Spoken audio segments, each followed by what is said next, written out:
a toujours un chiffre qui m'épate quand on parle d'eau, c'est que 70% de l'eau douce utilisée dans le monde sert à irriguer des terres agricoles. Mais parfois cette eau, on la gaspille. Voyez vous-même au milieu du désert du Wadi Rum en Jordanie. Ces canaux qui occupent toute la largeur de la vallée sur des centaines d'hectares. Mais à quoi ça sert?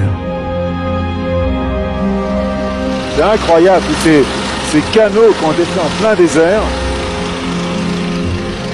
C'est un truc de fou, ça. En plein désert, il y a une construction pareille. On dirait un immense jardin à la française, avec ses parterres et ses allées.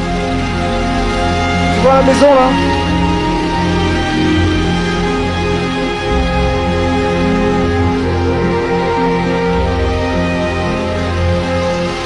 À quoi pensez-vous quand vous voyez ça?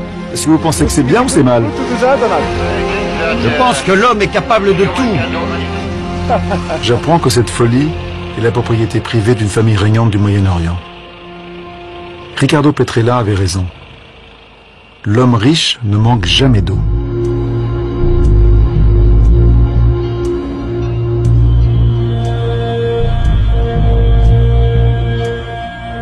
Un peu plus loin, toujours dans le désert, une autre prouesse discutable.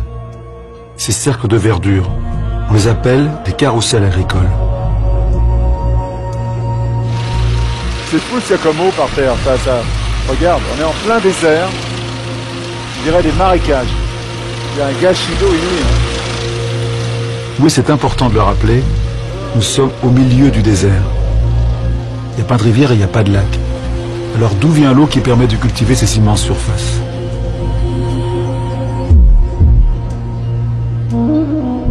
L'eau qui rend possible ces cultures se trouve sous mes pieds. C'est une nappe phréatique. Malheureusement, cette nappe n'a pas le temps de se reconstituer car elle est faite d'eau fossile, c'est-à-dire très ancienne. L'homme est en train de dépenser en quelques dizaines d'années ce qui a mis des millions d'années à se former. Il faudrait cultiver des produits peu consommateurs d'eau et choisir des techniques d'irrigation adaptées au désert. Bref, penser en termes de développement durable, sans quoi ces ressources d'eau potable seront très vite épuisées. Nous avons besoin d'eau pour boire, mais aussi pour manger, puisque l'eau sert à produire toute notre nourriture. À l'échelle du monde, 10% des céréales sont cultivées en puisant dans des réserves qui ne se renouvellent pas. L'eau qu'on gâche ici manquera aux générations futures.